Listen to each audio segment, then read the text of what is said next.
আমরা আজকে management accounting এর প্রথম ক্লাস। ম্যানেজমেন্ট অ্যাকাউন্টিং এটা ইংলিশে এবং এটা থার্ড ইয়ারে আছে। আমরা এটা প্রথম ক্লাস করাচ্ছি। আজকে আমাদের চ্যাপ্টারের নাম হচ্ছে সিবিপি হচ্ছে কস্ট ভলিউম প্রফিট। জিনিসটা কি একটু দেখেন। কস্ট ভলিউম প্রফিট হচ্ছে খরচের সাথে লাভের সম্পর্ক। একটু খেয়াল করে দেখেন, কস্টের সাথে সম্পর্ক কার? প্রফিটের। খরচের সাথে সম্পর্ক হচ্ছে প্রফিটের। খরচের সাথে যে প্রফিটের সম্পর্ক সেটা হচ্ছে সিবিপি। সিবিপি অর্থ হচ্ছে কস্ট ভলিউম প্রফিট, মানে খরচের সাথে কিসের সম্পর্ক? প্রফিটের সম্পর্ক। একটা কথা মনে রাখবেন সব সময়, আমার যদি খরচ বাড়ে প্রফিট কি হবে? কমবে। সবসময় রাখবেন, খরচ যদি বাড়ে প্রফিট কমবে। আর খরচ যদি কমে তাহলে আমার প্রফিটটা কি হবে? বাড়বে। খরচের সাথে যে প্রফিটের সম্পর্ক সেটাই হচ্ছে কস্ট ভলিউম প্রফিট। এখন আরেকটা কথা সবসময় রাখবেন, খরচ কিন্তু দুই প্রকার, কস্ট দুই প্রকার। একটা হচ্ছে ফিক্সড কস্ট, স্থির খরচ। আরটা হচ্ছে ভেরিয়েবল কস্ট, পরিবর্তনশীল খরচ। মনে রাখবেন, খরচ কিন্তু দুই প্রকার, একটা হচ্ছে ফিক্সড কস্ট, একটা হচ্ছে ভেরিয়েবল কস্ট। একটা ফিক্সড কস্ট জিনিসটা কি? আপনি উৎপাদন করেন আর না করেন, যে খরচটা অবশ্যই পেমেন্ট করতে হবে সেটা হচ্ছে ফিক্সড কস্ট। আপনি উৎপাদন করেন আর না করেন, যে খরচটা পেমেন্ট করতে হবে সেটা ফিক্সড কস্ট। যেমন এই খেয়াল করে দেখেন, এখন কোচিং সেন্টার বন্ধ, আমার কোচিং সেন্টার বন্ধ, বাট কোচিং সেন্টারে ভাড়া দিতে হবে, এটা হচ্ছে ফিক্সড কস্ট। আমি পড়ায় আর না পড়ায় কোচিং সেন্টার যদি রাখি, কোচিং সেন্টারের ভাড়াটা দিতে হবে, এটা হচ্ছে ফিক্সড কস্ট। মানে উৎপাদন করি আর না করি, যে খরচটা অবশ্যই পেমেন্ট করতে হবে সেটা হচ্ছে ফিক্সড কস্ট। আর ভেরিয়েবল কস্ট হচ্ছে উৎপাদন করলে যে খরচটা হবে, যে খরচটা উৎপাদনের সাথে সম্পর্কিত, সেটাই হচ্ছে ভেরিয়েবল কস্ট। মানে আপনি উৎপাদন করলে যে খরচগুলি হবে সেটাই হচ্ছে ভেরিয়েবল কস্ট। তাহলে আমাদের খরচের ভিতর কয়টা আইটেম আছে? দুইটা আইটেম আছে, একটা হচ্ছে ফিক্সড কস্ট, একটা হচ্ছে ভেরিয়েবল কস্ট। আমরা একটু করে দেখেন, টোটাল কস্ট বলতে এটা হচ্ছে টোটাল কস্ট।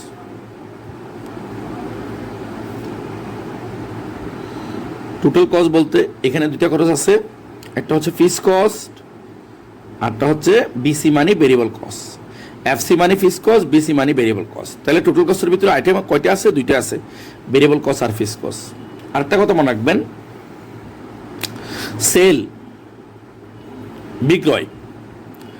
বিক্রয়টা আমি যে কোনো একটা পণ্যের বিক্রয় মূল্য আমরা কিভাবে নির্ধারণ করব? আমরা ছোটকালে পড়ছি, বিক্রয় মূল্য সমান ক্রয় মূল্য যোগ মুনাফা, এটা হচ্ছে বিক্রয় মূল্য।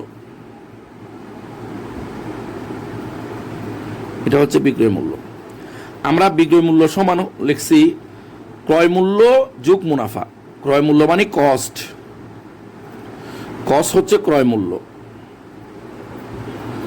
প্লাস প্রফিট মানে মুনাফা।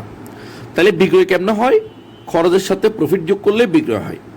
তাহলে আমরা লিখতে পারি আসলে কস্ট বলতে কি? কস্ট বলতে দুইটা, এই কস্টের ভিতরে দুইটা জিনিস আছে, একটা হচ্ছে ফিক্সড কস্ট, একটা হচ্ছে ভেরিয়েবল কস্ট। কস্টের ভিতরে দুইটা জিনিস আছে, একটা হচ্ছে ফিক্সড কস্ট, একটা ভেরিয়েবল কস্ট, প্লাস প্রফিট। মনে রাখবেন, সেল সমান কি? বিক্রয় কেমনে হয়েছে? বিক্রয়ের ভিতরে কস্ট আছে, খরচ আছে, ক্রয় মূল্য আছে। কস্ট মানে খরচ, তারপরে প্রফিট মানে মুনাফা। তাই কস্ট আবার দুই প্রকার, আমরা বলছিলাম কস্ট দুই প্রকার, ফিক্সড কস্ট আর ভেরিয়েবল কস্ট। ফিক্সড কস্ট আর ভেরিয়েবল কস্ট মিলে কস্ট হয়েছে। তাহলে সেলটা কীভাবে হয়েছে? Fixed cost, variable cost, profit, এই তিনটা যোগফলে কি হয়েছে? সেল হয়েছে। আপনি মনে করেন, খেয়াল করে দেখেন, মনে করেন লাক্স সাবান, লাক্স এই সাবানটা সেল প্রাইস সেল হচ্ছে মনে করেন মিনি লাক্স হোক মিডিয়াম লাক্স হোক, মনে করেন লাক্সের সেল প্রাইস হচ্ছে 25 টাকা, লাক্সের সেল প্রাইস হচ্ছে 25 টাকা। আপনি যদি নতুন একটা সাবান তৈরি করতে চান, মনে করেন লাক্সের সেল প্রাইস 25 টাকা, আমি লাক্সের মতো একটা সাবান তৈরি করবেন, সেটা হচ্ছে মনে করেন ফাক্স, এটাও সাবান তৈরি করবেন। এই সাবানের গুণগত মান লাক্সের মানের মতোই হবে। এটারও সেল 25 টাকা থেকে বেশি করা যাবে না, কারণ 25 টাকা থেকে যদি বেশি দেন তাহলে এই জিনিসটা বিক্রি হবে না।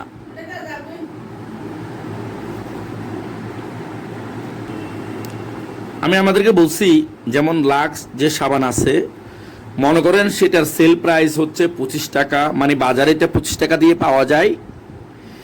এই 25 টাকার ভিতরে কিন্তু জানেন, এই 25 টাকার ভিতরে কিন্তু ফিস কস্ট, ভেরিয়েবল কস্ট, প্রফিট আছে। এখন যদি আপনি নতুন একটা সাবান বানান, সেটার নাম যদি ফাক্স হয় সাবানটা, সেটা যদি সেল করতে চান ওই 25 টাকা দিয়ে সেল করতে হবে। এর চেয়ে বেশি দামে সেল করলে বিক্রি হবে না, কারণ এই লাক্সের যদি সমমানের যদি এটা হয়, লাক্সের যে গুণ ফাক্সের যদি একই গুণ হয়, তাহলে এটা যে দামে বিক্রি করবেন এটাও সেই দামে বিক্রি করতে হবে, সেল প্রাইসটা চেঞ্জ করা যাবে না, বুঝছেন? যদি এটা কম দামে বিক্রি করেন, মনে করেন 25 টাকা না দিয়ে যদি 20 টাকায় বিক্রি করেন, তবে সবাই সন্দেহ করবে যে 20 টাকার মধ্যে লাক্সের মতো সব উপাদান নাই। আর যদি বেশি দামে বিক্রি করেন, মনে করেন 25 টাকা না হয়ে যদি 30 টাকা বিক্রি করেন, তখন কিন্তু এই যে এটা প্রসাধনী সামগ্রীর যদি দাম বেশি হয়, মানুষ কিনে না, কম কিনে। কারণ 30 টাকা দিয়ে যদি ফাক্স কিনে, সে 25 টাকা দিয়ে লাক্স কিনতে পারবে, কম দামে লাক্স কিনতে পারবে, সেই জন্য ফাক্স আর সে কিনবে না। তাহলে আমার কথা হচ্ছে যে, একটা কথা সবসময় রাখবেন, সেল বিক্রয় মূল্য আপনি চাইলে বাড়তি বিক্রি করতে পারবেন না। যেমন বাজারে একটা কলম আছে, যে কোনো একটা কলম আছে, মনে করেন বাজারে একটা কলম আছে, রাইডার একটা কলম আছে, রাইডার কলম, বাজারে একটা রাইডার কলম আছে, সেই কলমটা মনে করেন 10 টাকা দিয়ে কিনা পাওয়া যায়, ঠিক আছে? রাইডার কলম 10 টাকা দিয়ে কিনা পাওয়া যায়। আপনি যদি আরেকটা কলম তৈরি করেন, আপনি নিজে একটা কলম তৈরি করতেছেন, সেটা হচ্ছে পাইডার। এই কলমটা যদি রাইডারের মতো সমমানের হয়, একই কোয়ালিটির হয়, সে 10 টাকা দিয়ে বিক্রি করতে হবে। মানে আমরা চাইলে সেল প্রাইসটা চেঞ্জ করতে পারবো না। কেন চেঞ্জ করতে পারবো না? বাজারে সমমানের পণ্য আছে, আপনি যে পণ্যটা উৎপাদন করবেন অন্য কোম্পানি হয়তো বা সেই পণ্যটা উৎপাদন করে, তাহলে সেল প্রাইসটা আপনি চাইলে বাড়াতে পারবেন না। সেল প্রাইসটা বাজারে অন্য যে পণ্য আছে, মানে বাজারে আপনি যে পণ্যটা উৎপন্ন করবেন সেই পণ্যের যদি একই রকম পণ্য বাজারে যদি থাকে, ওই পণ্যের দামই সেল প্রাইস করতে হবে। মানে সহজ কথা হচ্ছে, আপনি যে পণ্যটা উৎপাদন করেন না কেন, বাজারে একই রকম পণ্য থাকতে পারে, ওই পণ্যের দাম যদি 25 টাকা হয়, আপনি যে নতুন পণ্য উৎপন্ন করবেন সেই পণ্যের দামও 25 টাকা দিতে হবে, বাট গুণগত মান ঠিক থাকতে হবে। তাহলে আপনি সেল প্রাইসটা চাইলে বাড়াতে পারেন না, কমাতেও পারেন না, বাট আপনি খরচকে কমাতে পারবেন, বাড়াতেও পারবেন। আচ্ছা, একটু করে খেয়াল করে দেখেন, আপনি কিন্তু সেল মানে হচ্ছে, আমরা একটু আগে বলছি, fix cost plus variable cost plus profit. খেয়াল করে দেখেন, আমরা ফর লাক্সের জন্য মনে করেন একটা লাক্সের জন্য মনে করেন ফিক্স কস্ট হচ্ছে 5 টাকা, লাক্সের জন্য মনে করেন ফিক্স কস্ট 5 টাকা, ভেরিয়েবল কস্ট মনে করেন 10 টাকা, তাহলে কত? 15 টাকা। ভেরিয়েবল কস্ট 10 টাকা, তাহলে 15 টাকা। মনে করেন তারা লাভ করতেছে 5 টাকা, তাহলে টোটাল মিলে কত টাকা? 20 টাকা। তাহলে লাক্সের সেল ওরা করতেছে 20 টাকা, ঠিক আছে? এখন আপনার নতুন প্রোডাক্ট যদি ফাক্স হয়, সেক্ষেত্রে আপনি সেল প্রাইস 20 টাকা ঠিক রাখতে হবে। সেল প্রাইস যেহেতু লাক্সের দাম 20 টাকা, আপনি নতুন প্রোডাক্ট করলে তার বিক্রয় মূল্যটা একই রাখতে হবে, বাড়ানো যাবে না, কমানো যাবে না। বাড়লে যদি বেশি দামে বিক্রি করেন তাহলে বিক্রি হবে না, আবার কম দামে বিক্রি করলে মানুষ সন্দেহ করবে উপাদানকে ঠিক মতো দিচ্ছেন কিনা। সেজন্য আপনি এখানে সেলটা মনে করেন আপনি কি করলেন ফিক্স কস্টটা 5 টাকা, ঠিক আছে, আপনি কি করছেন ভেরিয়েবল কস্টটা আগে ওরা ভেরিয়েবল কস্ট করছে 10 টাকা, আপনি কি করলেন ভেরিয়েবল কস্টটা 12 টাকা করলেন। তাহলে 12 টাকা করলে 5 এর 12 কত 17, আর প্রফিট করতে হবে 3 টাকা। তাহলে এটা কত হচ্ছে, টোটাল হচ্ছে 20 টাকা হচ্ছে। খেয়াল করে দেখেন আমাদের এখানে খরচ হচ্ছে, খেয়াল করে দেখেন লাক্সের জন্য খরচ কত 15, লাক্সের জন্য খরচ হচ্ছে 15, প্রফিট হতো 5, ঠিক আছে। আর এখানে খেয়াল করে দেখেন ফাক্সের জন্য খরচ হচ্ছে কত টাকা জানেন 17, আর প্রফিট কত 3, এখানে খরচ 15 টাকা। খরচ কম হওয়ার কারণে প্রফিট বেশি হয়েছে, খরচ বেশি হওয়ার কারণে প্রফিটটা কম হয়েছে।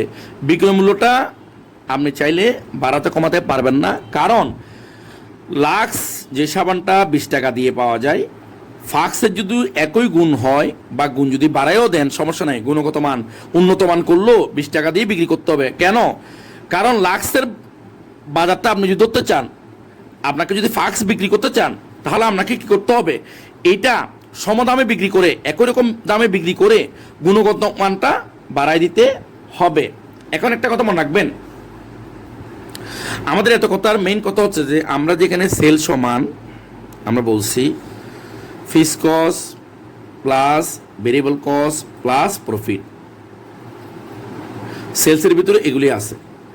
আমাদের মেইন সূত্র হচ্ছে এটা fixed cost variable cost profit. এখন খেয়াল করে দেখেন এটা হচ্ছে আমাদের মেইন সূত্র।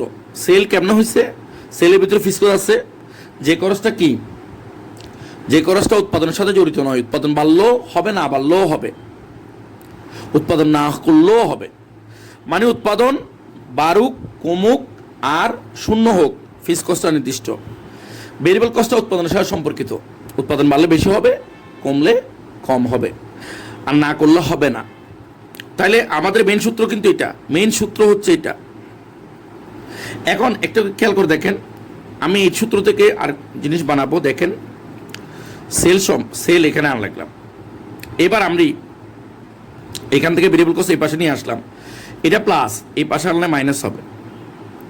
ভেরিয়েবল কস্টটা এখানে প্লাস আসে, এই পাশে আনলে মাইনাস হবে। তাহলে সেল আছে, ভেরিয়েবল কস্টটা এই পাশে নিয়ে আসলাম, প্লাসটা মাইনাস হইলো। তাহলে এই পাশে আর কি আছে, ফিক্সড কস্ট আছে, প্রফিট আছে। তাহলে সেল এখানে আসছে, ভেরিয়েবল কস্টটা এই পাশে নিয়ে আনলাম, সেলস থেকে ভেরিয়েবল কস্ট বাদ দিলে পাওয়া যাবে ফিক্সড কস্ট এবং প্রফিট। আর ফিক্সড কস্ট এবং প্রফিটের যোগফলকে, এই দুইটা যোগফলকে বলা হয় সিএম। সিএম মানে হচ্ছে কন্ট্রিবিউশন মার্জিন, এটা হচ্ছে কন্ট্রিবিউশন মার্জিন। তাহলে আমাদের মনোযোগ সহকারে শুনেন, আমাদের এখানে মেইন সূত্র কিন্তু এটা, এই চ্যাপ্টারের মধ্যে মেইন সূত্র বুঝতে হবে, সূত্রটা বোঝা মেইন ইম্পর্টেন্ট। সূত্র বুঝলে অঙ্ক পারবেন। আমার কথা হচ্ছে সেলটা আমার এখানে আছে, ভেরিয়েবল কস্টটা এখানে প্লাস, এই পাশে আনলে মাইনাস হবে, এটা প্লাস এই পাশে আনলে মাইনাস হবে। তাহলে আর থাকে ফিক্সড কস্ট এবং প্রফিট। এই ফিক্সড কস্ট এবং প্রফিটের যোগফলকে বলা হয় কন্ট্রিবিউশন মার্জিন। তাহলে আমরা বলতে পারি এই দুইটার যোগফলকে কন্ট্রিবিউশন মার্জিন বলা হয়। তাহলে সেলস থেকে ভেরিয়েবল কস্ট বাদ দিলে এটা পাওয়া যায়, এটা মানে কন্ট্রিবিউশন মার্জিন। তাহলে আমি এখান থেকে লিখতে পারি, কি লিখতে পারি, সেলস থেকে ভেরিয়েবল কস্ট বাদ দিলে এটা মানে কন্ট্রিবিউশন মার্জিন। তাহলে আমি বলতে পারি সেলস থেকে ভেরিয়েবল কস্ট বাদ দিলে কন্ট্রিবিউশন মার্জিন, আর ফিক্সড কস্ট এবং প্রফিটের যোগফলকে কন্ট্রিবিউশন মার্জিন বলা হয়। তাহলে সেল থেকে ভেরিয়েবল কস্ট বাদ দিলে, আমরা একটু আগে যা বললাম, সেলস থেকে ভেরিয়েবল কস্ট বাদ দিলে ফিক্সড কস্ট প্লাস প্রফিট পাওয়া যায়। এই ফিক্সড কস্ট বা প্রফিটের যোগফলকে বলা হয় কন্ট্রিবিউশন মার্জিন। সুতরাং আমাদের প্রথম সূত্র যা ছিল, দ্বিতীয় সূত্র কি, আমাদের কিন্তু ফার্স্ট সূত্র, প্রথম সূত্র ফর্মুলা ছিল সেল সমান variable fixed cost plus variable cost plus profit, এটা ছিল দ্বিতীয় সূত্র। আমরা এখান থেকে পাবো সেলস থেকে ভেরিয়েবল কস্ট বাদ দিলে ফিক্সড কস্ট প্লাস প্রফিট, আর এই দুটো যোগফলকে বলা হয় কন্ট্রিবিউশন মার্জিন। মানে সেলস থেকে ভেরিয়েবল কস্ট বাদ দিলেও লিখতে পারবেন কন্ট্রিবিউশন মার্জিন, অথবা ফিক্সড কস্ট প্লাস প্রফিটের যোগফলকেও কি বলা হয়? কন্ট্রিবিউশন মার্জিন বলা হয়। আসলে সেলস থেকে ভেরিয়েবল কস্ট বাদ দিলে ফিক্সড কস্ট প্লাস প্রফিট পাওয়া যায়, আর এটাকে বলা হয় কন্ট্রিবিউশন মার্জিন। কন্ট্রিবিউশন মার্জিনের বাংলা অর্থ হচ্ছে প্রান্তিক দত্তাংশ। তাহলে সেলস থেকে ভেরিয়েবল কস্ট বাদ দিলে কন্ট্রিবিউশন মার্জিন, কারণ এটা থেকে এটা বাদ দিলে এটা পাওয়া যায়, এটা মানে কন্ট্রিবিউশন মার্জিন। সুতরাং সেলস থেকে ভেরিয়েবল কস্ট বাদ দিলে এটা কন্ট্রিবিউশন মার্জিন, আর ফিক্সড কস্ট প্লাস প্রফিটের যোগফলকে কন্ট্রিবিউশন মার্জিন বলা হয়। এটা আমাদের দ্বিতীয় সূত্র। আরেকটা কথা মনে রাখবেন সবসময়, আমার যদি সেল এই সেলটা যদি এক পিসের হয়, এই সেলটা যদি এক পিসের হয়, এক পিস মানে কি? সেলটা যদি পার ইউনিটের হয়, সেলটা যদি পার ইউনিটের হয়, এক পিসের হয়, তাহলে ফিক্সড কস্টটা পার ইউনিটের হবে, ভেরিয়েবল কস্টটা পার ইউনিট হবে, অ্যান্ড প্রফিটটাও পার ইউনিট হবে। সেলটা যদি এক পেজের হয়, ফিক্সড কস্টটা এক পেজের হবে, ভেরিয়েবল কস্টও এক পেজের হবে, প্রফিটটাও এক পেজের হবে। ঠিক আছে? তাহলে এটাও যদি এক পেজের হয়, এটা এক পেজের হবে, এটা এক পেজের হবে। তাহলে আমরা এটা লিখতে পারি, এটা যদি এক পেজের হয়, সেল পার ইউনিট মাইনাস এটা হচ্ছে ভেরিয়েবল কস্ট পার ইউনিট। এটা যদি এক পেজের হয়, পার ইউনিট মানে এক পেজের, ভেরিয়েবল কস্ট পার ইউনিট সমান সমান কন্ট্রিবিউশন মার্জিন পার ইউনিটের হবে। ঠিক আছে? তাহলে আমাদের সূত্র এটা বুঝতে হবে। এটা